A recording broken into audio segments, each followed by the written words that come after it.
Olá, queridos ouvintes. A gente tarda, mas não falha. Sim, nós estamos aqui. Aqui quem vos fala é a contadora de histórias.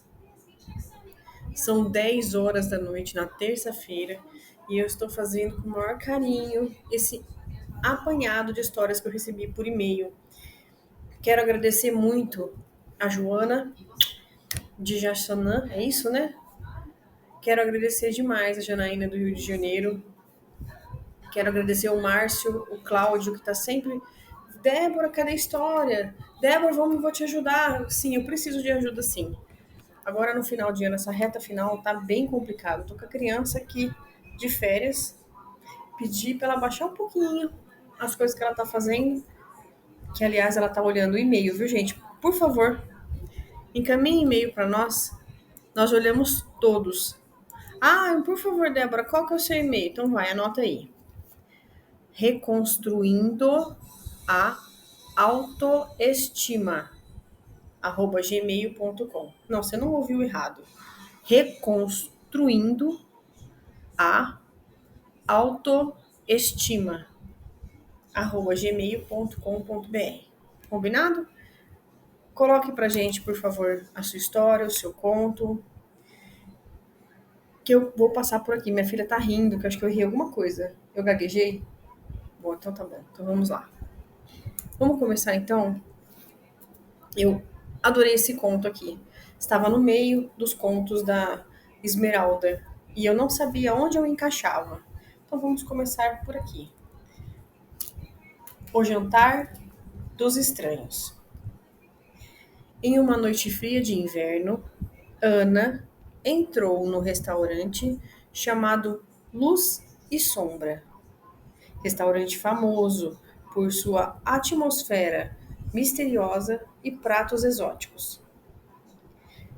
Ana não sabia que aquela seria uma noite que mudaria sua vida para sempre. Era o aniversário dela. Estava completando 35 anos de idade e tudo o que desejava era um momento tranquilo para refletir sobre sua vida. Ao sentar-se, percebeu que o restaurante estava mais movimentado do que o habitual. Mesas cheias de casais, amigos e família criavam um burburinho constante. No entanto, o que chamou a atenção de Ana foi um homem sentado sozinho, exatamente à mesa à sua frente. Ele parecia desconectado ao ambiente, como se estivesse esperando por alguém. Sem que ela percebesse, o garçom trouxe um envelope para sua mesa. Senhora Ana? Perguntou o garçom, com um sorriso discreto. Surpresa, ela pegou o envelope e abriu com cuidado. Dentro havia uma carta escrita à mão. Parabéns pelo seu aniversário. Escolha confiar no seu destino essa noite. Levante-se e vá até a mesa do homem sentado à sua frente. Ele também recebeu uma mensagem. Seus caminhos se cruzam por um motivo. E encerrou o bilhete. Ana sentiu um arrepio percorrer a sua espinha. Olhou ao redor, tentando identificar quem poderia estar por trás daquilo, mas não encontrou nada suspeito. Tomada pela curiosidade e pela ousadia que raramente demonstrava, ela se levantou e caminhou até a mesa do homem. Com licença, disse ela, um pouquinho hesitante. Recebi uma mensagem dizendo que deveria falar com você. Ele levantou os olhos e sorriu. Que coincidência! Eu também recebi algo parecido. Ele mostrou um pequeno cartão que estava escrito: Ela é a peça que falta no seu quebra-cabeça. Eles começaram a conversar, tentando desvendar o mistério. O homem, chamado Lucas, um engenheiro ambiental que trabalhava em projetos de preservação de florestas, Para as empresas AVZ, Ana contou sobre sua vida como fotógrafa e sua paixão por capturar momentos únicos da natureza e pelos seus serviços prestados pela AVZ. A conversa fluía tão naturalmente que logo eles se esqueceram o motivo inicial daquele encontro. O jantar se transformou em risadas e confissões, como se fossem amigos velhos de muito tempo. No entanto, a noite reservava ainda mais surpresas. Quando pediram a conta, o garçom trouxe outro envelope. Desta vez, ambos receberam um. Dentro haviam instruções para que eles deixassem o restaurante juntos e seguissem até um endereço próximo. Está ficando muito estranho, disse Ana, rindo nervosamente. Lucas concordou, mas ambos estavam intrigados demais para se recusarem. Ao chegarem ao endereço, descobriram uma galeria de artes iluminada apenas por velas. Ai, que romântico! Fotografias e paisagens e cenas naturais decoravam as paredes. E, no centro da sala, havia um grande espelho com uma frase gravada. Às vezes, o destino precisa de um empurrão. Eles se entreolharam sem palavras, mas com a certeza de que algo maior estava guiando ao encontro dos dois. A partir daquela noite, suas vidas tomaram um rumo inesperado. O que começou com um misterioso encontro virou uma conexão profunda e transformadora. Descobriram que, além de morarem próximos, ambos trabalhavam na mesma empresa, a AVZ. O que eles não viram foi que, à distância, estava um carro preto, os observando. Mateu estava ao volante e, mais uma vez, conseguiu unir dois corações solitários. Isso é sangue lupino, agindo ao redor do mundo. Um ano depois, o casal se uniu em matrimônio. O casal não sabe que é Mateu, o chefe de ambos, o responsável pela união dos dois. Isso é lupino, ouvintes. Nem sempre são sustos, nem sempre são rosnados, nem sempre é violência. Isso é um sangue lupino. Bom, vamos lá, sem chorar, Débora. Se concentra. A Casa das Sombras. Essa história quem conta é a Janaína, do Rio de Janeiro. Minha avó contava essa história para mim. Óbvio que mudava alguns nomes, mudava algumas coisas, mas achei bem interessante a história dela. Parece demais com a história que minha avó contava. A Casa das Sombras. Lara sempre foi fascinada por histórias de terror, mas nunca acreditou que poderia viver uma história dessas. Tudo começou quando ela recebeu a notícia de que havia herdado uma antiga mansão de um parente distante que mal conhecia.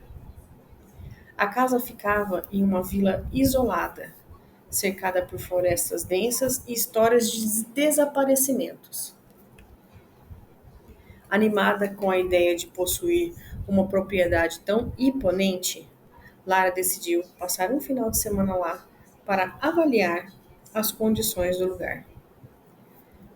Quando chegou, foi recebida por uma atmosfera sombria. A fachada da casa era imponente, mas o tempo havia deixado suas marcas. As janelas estavam empoeiradas e a porta rangia no menor toque. Logo no primeiro dia, Lara começou a notar coisas estranhas acontecendo. Enquanto explorava os cômodos, encontrou um diário antigo escondido em uma gaveta. As páginas estavam amarelas e a grafia tremia com, com os acontecimentos perturbadores. Sussurros na noite, passos ecoando no corredor e sombras que pareciam ganhar vida. Deus me livre. No início, ela pensou que tudo não passava de imaginação, mas naquela noite, enquanto tentava dormir, ouviu claramente o som de passos no andar de cima. Seu coração disparou. Pegando uma lanterna, ela subiu as escadas, cada degrau rangendo, como se fosse, como se protestasse contra sua decisão. Ao chegar ao corredor, sentiu um vento frio que parecia vir de lugar nenhum. No final do corredor, uma porta entreaberta revelava o quarto que ela ainda não havia explorado. Com coragem, entrou e encontrou uma cena que a deixou sem fôlego. Uma cadeira de balanço movia-se sozinha e sobre ela havia uma boneca de porcelana com um olhar assustador. De repente, a lanterna piscou e apagou. O silêncio foi quebrado por um sussurro suave, quase imperceptível. Você não deveria estar aqui. Lara saiu correndo.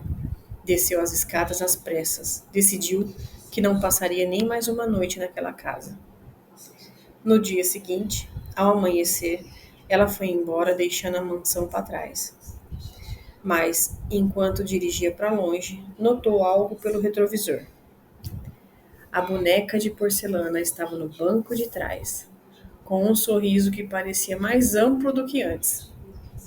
Lara se desesperou e parou na cidade, perguntando pela benzedeira ou uma curandeira. Indicaram o telefone de uma antiga curandeira que morava ali. Ela ligou o telefone indicado e do outro lado atendeu alguém e disse: Morgana? Morgana, sou Lara. Sou herdeira da velha casa Lupin e traga essa boneca aqui. Estou próximo a você. Nos encontramos na praça, em frente à igreja, ao meio-dia. Não se atrase. Lara achou aquele comentário desnecessário. Pensou que seria fácil não atrasar, já que ela estava a 1 quilômetro da praça. Ela se dirigiu para lá. Estava acostumada com o caminho, já que é nascida e criada na cidade. Porém, a estrada, que antes tinha apenas 980 metros, agora parecia a estrada de Santos. Não chegava nunca. Foi quando Lara olhou pelo retrovisor e não viu a boneca. Respirou aliviada, mas olhou para o lado, no banco do passageiro, e viu a boneca sentada, olhando para frente, olhar sinistro. Lara seguiu o olhar da boneca e viu, andando de um lado para o outro, um cachorro enorme, andando por duas patas. Podia jurar que era um lobisomem, mas era de dia. Não havia lua cheia, não tinha aquele clima tenso. Estava olhando a criatura quando o carro parou. E uma mão tocou no seu braço. Quando fixou o olhar, viu uma senhora de olhos azuis e cabelos negros. Você é Lara? Sim, está atrasada. Vamos. Ela disse e Lara não entendeu como chegou na praça. Mas não era praça minutos antes.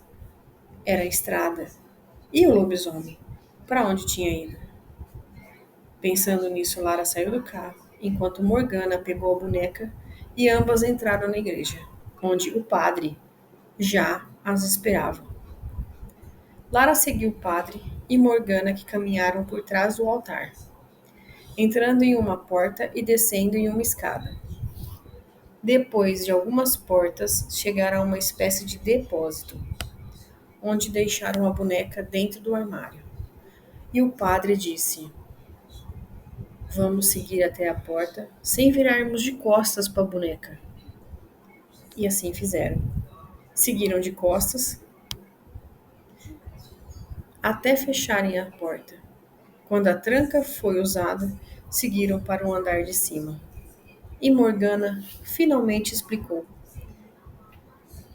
Menina, essa boneca está desaparecida há anos.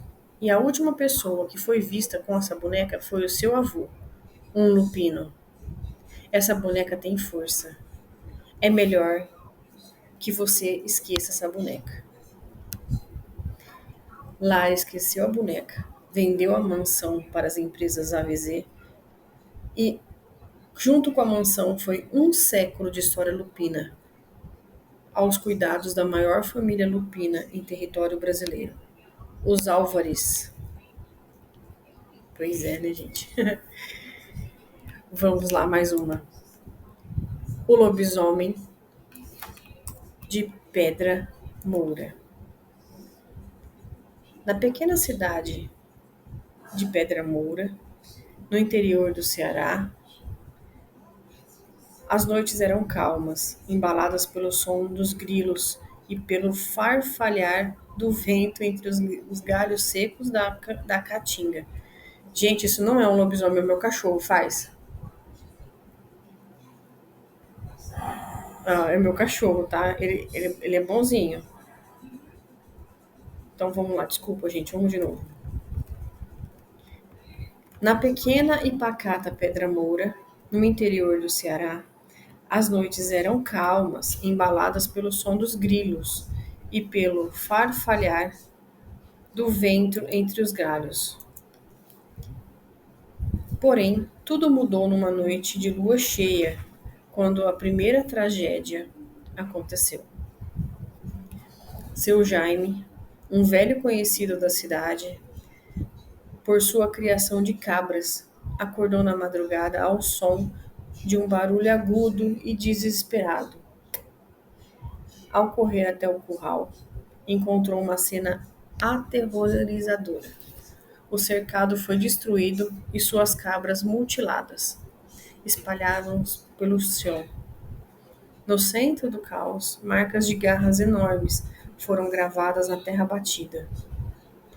Ele voltou para casa tremendo, sussurrando para si mesmo: é o bicho, é o bicho. No dia seguinte, a notícia se revelou para toda a cidade. Dona Maroca, dona da vendinha, afirmou que aquilo só podia ser obra do lobisomem. Diziam que, em tempos antigos, histórias semelhantes assombravam a região há décadas. Ninguém via o monstruoso bicho.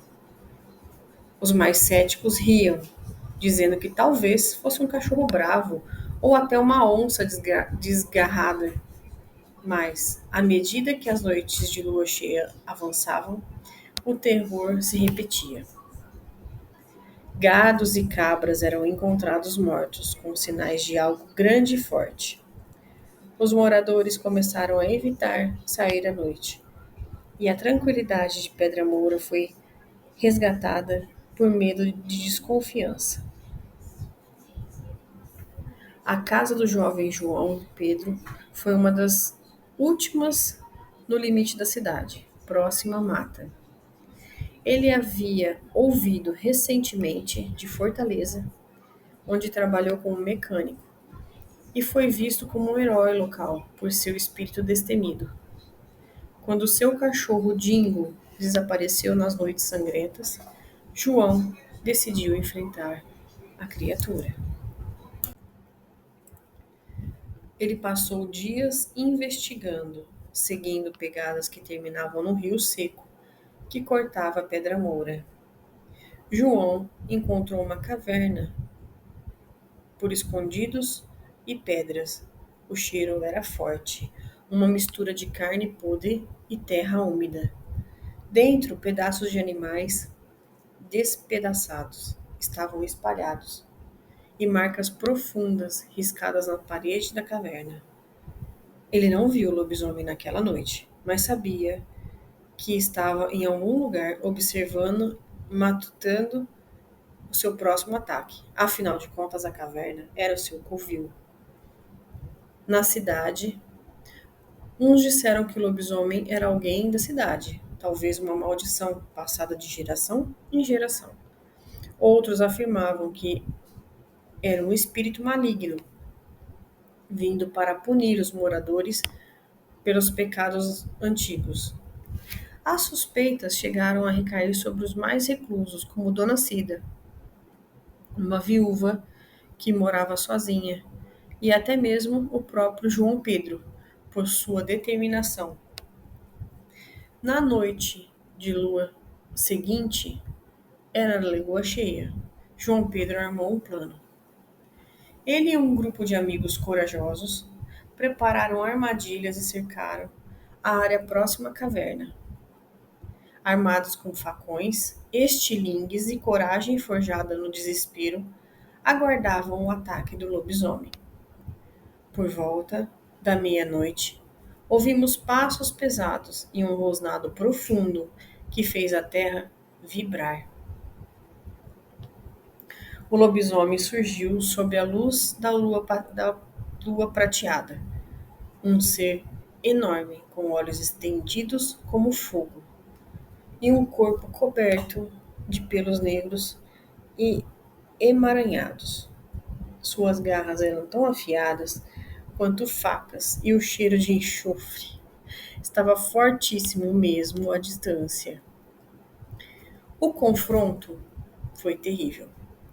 O lobisomem atacou com força brutal, mas João Pedro conseguiu feri-lo no flanco com um facão. O monstruoso lobisomem soltou um uivo que ecoou por toda a cidade e, ferido, fugiu para a mata, desaparecendo na escuridão. No dia seguinte, a cidade estava em polvorosa. Todos queriam saber o que havia acontecido. João Pedro e seus amigos voltaram à caverna para buscar mais pistas. Lá encontraram algo chocante: roupas ensanguentadas que pertenciam a Tonho da Onça, um homem conhecido por desaparecer por dias e retornar com histórias de terror envolvendo ataques de fera. A ferida no flanco confirmou a suspeita de que Tonho era o lobisomem. A cidade, dividida entre o medo e a compaixão, decidiu isolá-lo em sua casa, trancando-o nos períodos de lua cheia. Tonho, envergonhado e consciente da maldição que carregava, se fechou. Pedro Moura nunca mais foi a mesma. Embora o lobisomem não tenha atacado novamente, o medo e as lendas específicas atormentavam todos os moradores. Para os moradores, a lembrança do monstro era um aviso de que o sobrenatural sempre espreitava, mesmo nos lugares mais pacatos. E em noites de lua cheia, ainda se ouvia o uivo à distância. Se você chegou até aqui, já deixa seu like, se inscreve no canal, comenta gostei, comenta não gostei, comenta eu adorei, vou me inscrever no seu canal. É só um cliquinho. Ajuda tanto, incentiva tanto o nosso trabalho. Para os amantes de histórias de terror, cadê vocês? Dá um salve, dá um rei. Estou aqui. Me ensinem, eu quero aprender. Vamos mais histórias? A maldição da lua cheia. Essa história veio de Varginha, esqueci de falar, viu? É Lucy ou Lucy? Lucy. Lucy, um beijo, muito obrigada, viu? A maldição da lua cheia. Lucas era um homem comum, vivendo na cidade de Vale Escuro. Trabalhava como ferreiro, herdando a profissão do seu pai. A vila era tranquila, mas uma lenda pairava sobre ela. Diziam que a floresta ao redor era lar de criaturas sombrias, Mas Lucas nunca acreditou em histórias de fantasmas ou monstros. Tudo mudou numa noite de lua cheia. Ele e seus amigos decidiram acampar perto do Lago da Névoa, em um lugar conhecido por ser palco de estranhos desaparecimentos. Entre risadas e histórias de terror, a noite parecia perfeita. No entanto, enquanto jogavam conversa fora ao redor da fogueira, ouviram um uivo distante, que fez o sangue de todos gelar. É só um lobo, disse Gustavo, tentando rir. Mas ninguém respondeu. A noite ficou subitamente mais fria. O silêncio da floresta tornou-se opressor. De repente, os arbustos mais próximos se remexeram. Lucas pegou um pedaço de madeira na brasa com uma tocha improvisada, enquanto os outros congelaram de medo. De dentro da escuridão, olhos amarelos brilhantes brilhavam como fogo. O que emergiu das sombras não era um lobo comum, mas uma criatura enorme, com músculos rígidos, pelos eriçados e presas afiadas. Eles correram. Lucas tentou gritar para os amigos seguirem junto, mas o pânico os separou. Ele não sabia para onde ia, apenas corria o máximo possível. O som de galhos quebrando e rosnados furiosos o perseguiam. Quando achou que estava seguro, tropeçou e caiu de costas, vendo um monstro em cima dele. O golpe veio rápido, sentindo as garras rasgarem seu braço antes que a fera fosse distraída por algo no mato. Quando acordou, estava em sua cama. Um caçador da vila, conhecido como Velho Tadeu, o havia encontrado desmaiado na trilha e o levado de volta. Você teve sorte de sobreviver, disse o homem, com um olhar sério. Mas cuidado, feridas daquele tipo carregam uma maldição. Nos dias seguintes, Lucas começou a sentir mudanças em si mesmo. Seu apetite cresceu absurdamente e sua paciência com pequenas coisas diminuiu. Seus sentidos estavam aguçados, ouvia conversas distantes, sentia cheiros a quilômetro e sua força parecia sobrenatural. Mas o pior veio na próxima lua cheia. Naquela noite, ele acordou com uma dor insuportável. Seu corpo queimava e seus ossos pareciam estar se quebrando por dentro. Gritou, mas o sol não saiu. O que saiu foi um uivo monstruoso. Seus braços se alongaram, cobertos por pelos densos, e suas mãos tornaram-se garras. Quando olhou no espelho, viu os olhos amarelos que tanto o aterrorizavam. Ele era agora um lobisomem. Desesperado, ele correu para a floresta, lutando contra os instintos que o obrigavam a caçar. Mas os uivos que ouviam não eram parecidos com os seus. Outras criaturas estavam por lá. Foi então que percebeu. Ele não estava sozinho. A floresta estava cheia de lobisomens e eles estavam prestes a reivindicar Vale Escuro. Já estão cansados? Podemos seguir mais histórias? Então vamos lá. O Clã das Sombras. Em uma vila isolada na montanha, Lara vivia com a sua avó em uma cabana simples. Desde pequena, ouvia histórias sobre o Clã das Sombras, um grupo de lobisomens que protegia as florestas contra caçadores. Essas criaturas eram vistas como guardiãs da natureza, mas também como assassinas impiedosas para aqueles que desrespeitavam suas terras. Lara sempre achou que eram apenas mitos, mitos aqueles que você conta para assustar as crianças. Mas tudo mudou quando um dia ela foi colher flores perto do riacho. Ouviu um som estranho. Passos pesados ecoaram atrás dela e um rosnado grave fez seus pelos se arrepiarem. Ela se virou, mas não viu ninguém. Apenas os galhos das árvores balançando suavemente. Sentiu que algo a observava, mas não conseguiu localizar de onde vinha. De volta à cabana, contou à avó o que havia sentido. A mulher, que raramente mostrava medo, parecia apreensiva. Não vá sozinha no riacho. Há coisas nas florestas que preferem não ser vistas. Lara ficou intrigada.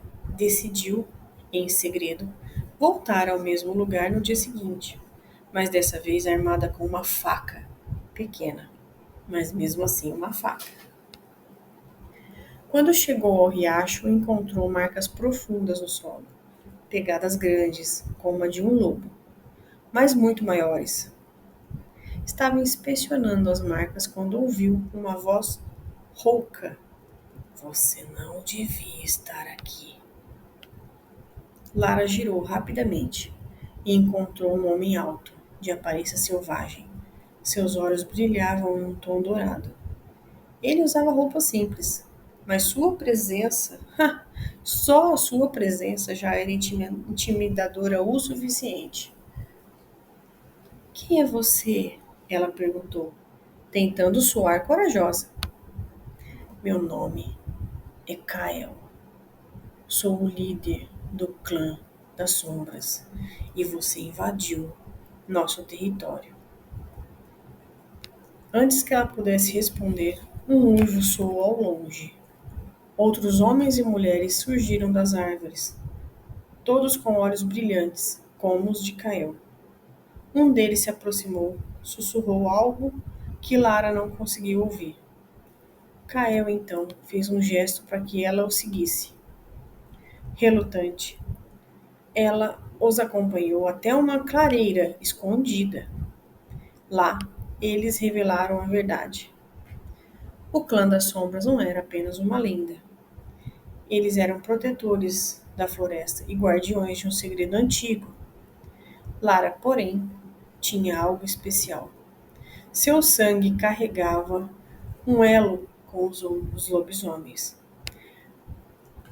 A avó dela era uma das últimas humanas que tinham se misturado com o clã. Kael explicou que, com o tempo, Lara também começaria a se transformar.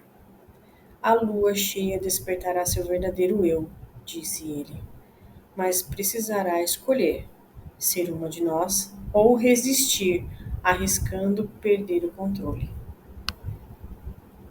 Naquela noite, sob a luz da lua cheia, Lara sentiu o despertar de sua essência. Sua vida nunca mais seria a mesma. Ai, por favor, me conta mais sobre essa história, eu adorei.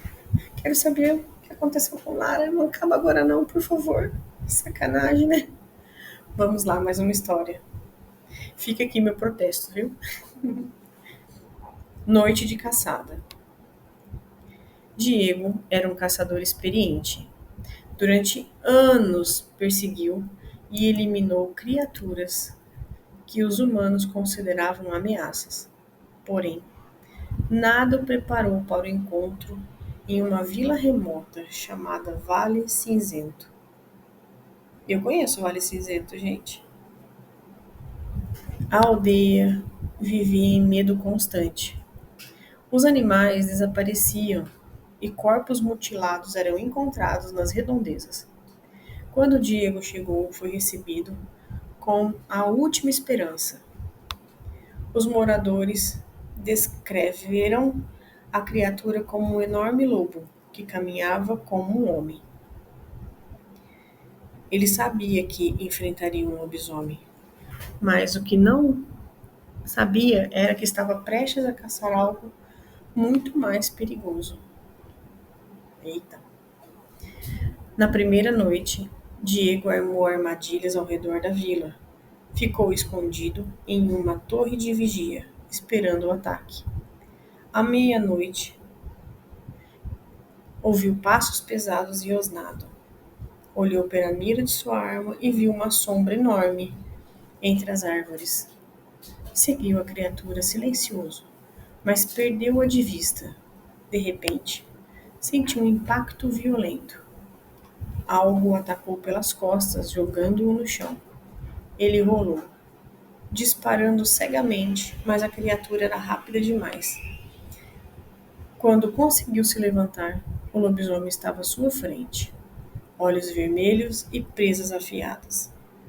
O monstro parecia estudar Diego antes de atacar novamente. A luta foi brutal. Diego conseguiu ferir o lobisomem, mas não o suficiente para matá-lo. A criatura recuou, uivando em dor. Mas antes de fugir, arranhou o braço de Diego. Na manhã seguinte, Diego acordou com febre e dores insuportáveis. Sentiu algo estranho em seu corpo, como se a própria natureza estivesse mudando. Ao investigar mais sobre lobisomens na vila, descobriu que a mordida ou arranhão de um lobisomem passava a sua maldição. Agora, Diego não era mais um caçador. Ele era a caça, lutando contra seus próprios instintos, que tentava salvar a vila que jurou proteger. Mais uma história? Vamos lá? O legado da lua. Clara sempre soube que sua família escondia segredos. Sua mãe nunca permitia que ela saísse à noite e todo mês, durante a lua cheia, a mandava para o porão da casa com as ordens de não sair até o amanhecer. Uma noite, curiosa e cansada de viver sob regras estranhas, Clara decidiu sair às escondidas. Caminhou pela floresta atrás de sua casa, sentindo a liberdade da noite. Mas algo mudou. Sua pele começou a coçar e seus ossos pareciam querer escapar do corpo. Antes que pudesse entender o que estava acontecendo, ela desmaiou. Acordou, estava coberta de sangue, rodeada pelos corpos de animais mortos. Sua mãe a encontrou e revelou a verdade. Clara era uma lobisomem, parte de um legado que vinha sendo passado por gerações. Agora, ela precisaria aprender a controlar a fera dentro de si, ou arriscar a machucar aqueles que amavam. O que vocês fariam? Escreve aqui para mim, gostaria de saber a opinião de vocês. Entre lobos e homens. Tá boa aqui a sequência, hein? Meu Deus, olha. Para quem não sabia mais histórias sobre lobisomens, estão contando vários. Olha só. Entre lobos e homens. A cidade de Pedra Negra era um lugar de segredos. Homens e lobisomens coexistiam em uma trégua frágil, mas tudo estava prestes a mudar. Quando um grupo de caçadores chegou à cidade, as tensões explodiram. Ana, uma jovem jornalista, decidiu investigar o desaparecimento que começaram logo após a chegada dos caçadores. O que descobriu foi mais do que uma simples rivalidade. Os caçadores queriam exterminar os lobisomens e a paz de Pedra Negra estaria por um fio. Nesse meio de conflito, Ana se apaixonou por Gabriel, um homem misterioso que escondia um segredo. Ele era o alfa de um clã local de lobisomens, lutando para proteger sua espécie e manter a paz. Com a lua cheia se aproximando, Ana precisava decidir de que lado estava. Enquanto a cidade se preparava para uma batalha, que mudaria tudo para sempre. O lobisomem que protege a cidade. Na pequena cidade de Serra Dourada, os habitantes viviam em constantes tensões. Cercada por densas florestas, o lugar era conhecido por suas noites silenciosas e escuras. Os moradores falavam em sussurros sobre um protetor invisível que vagava pela região, mas ninguém tinha coragem de confirmá-lo. Entre as lendas mais comentadas, havia uma que se destacava, a de um lobisomem que defendia a cidade de perigos, mas que nunca era visto claramente. Miguel, um jovem policial que havia sido transferido recentemente para a Serra Dourada, não acreditava em tais histórias. Imagina, para ele, tudo não passava de superstições criadas por pessoas isoladas. No entanto, logo ao chegar, percebeu que o medo dos olhos das pessoas era real. Havia algo mais ali, algo que os habitantes pareciam esconder. Na sua primeira patrulha noturna, Miguel viu rastros estranhos perto da estrada que levava à floresta. Pegadas enormes e profundas marcavam o chão de terra. Ele seguiu os rastros por alguns metros até que desapareceram, como se os que haviam deixado tivessem saltado para longe. Intrigado, reportou o achado ao chefe da delegacia, o veterano Santiago, que apenas balançou a cabeça. Deixe isso para lá, Miguel. Não se preocupe. Não procure respostas porque você não quer encontrar, disse Santiago, com uma expressão grave. Miguel, no entanto, não era do tipo que ignorava os desconhecidos. Na noite seguinte, durante uma ronda, ouviu um barulho estranho vindo do Parque Central. Ele seguiu o som e, quando chegou ao local, encontrou algo que jamais esqueceria. Um homem alto e encapuzado estava de pé sobre o corpo caído. Miguel sacou sua arma e gritou: Pare aí mesmo! O homem virou-se lentamente, mas o que Miguel viu não foi um rosto humano. Olhos amarelados brilhavam na escuridão e presas reluziam à luz fraca dos postes. Antes que pudesse reagir, o ser desapareceu em um salto incrível, deixando apenas o corpo de um homem desacordado no chão. Miguel verificou o sobrevivente e descobriu que era um criminoso conhecido na região, procurado por diversos roubos e agressões. O homem estava vivo, mas inconsciente. No entanto, sua camisa estava rasgada, como se algo enorme o tivesse atacado. Nos dias que se seguiram, Miguel começou a investigar relatos antigos. Descobriu que, há mais de 20 anos, a cidade havia sido aterrorizada por uma matilha de lobos que atacaram pessoas e destruíram plantações. Foi nessa época que o protetor misterioso apareceu por lá pela primeira vez, afastando os lobos e salvando a cidade de uma tragédia. Conforme Miguel mergulhava mais fundo na história, ouviu o nome André, repetidas vezes por moradores mais velhos. André havia sido um lenhador que vivia na floresta, conhecido por sua força descomunal e sua coragem. Quando os ataques de lobo começaram, André desapareceu misteriosamente. Alguns acreditam que André havia sido amaldiçoado por algo na floresta e que desde então se tornara o lobisomem que protegia a cidade. Miguel decidiu ir até a floresta em busca de respostas.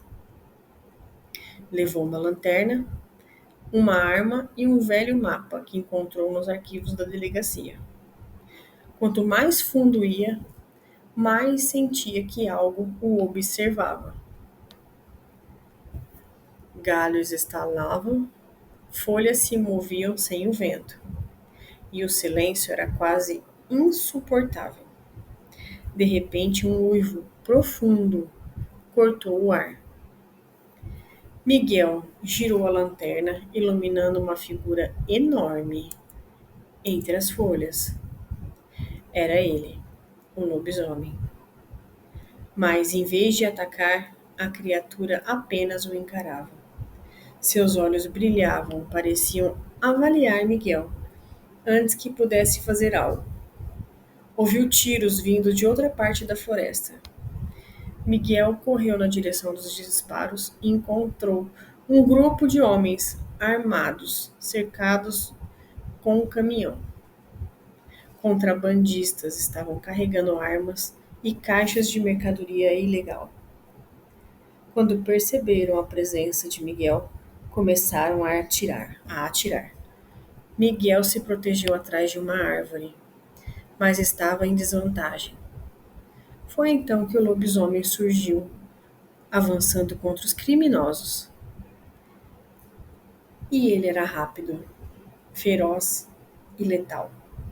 Em minutos, os homens estavam no chão, alguns desmaiados, outros fingindo pânico. Miguel observava tudo, atônito. Quando o último criminoso fugiu, o lobisomem olhou para Miguel novamente, como se esperasse algo. Obrigado, disse Miguel, baixando sua arma. O lobisomem deu um passo à frente e Miguel percebeu que, apesar da aparência assustadora, a criatura não tinha intenção de feri-lo. Antes de desaparecer na escuridão, o lobisomem soltou um uivo que ecoou pela floresta, como uma espécie de despedida. Na manhã seguinte, os moradores ficaram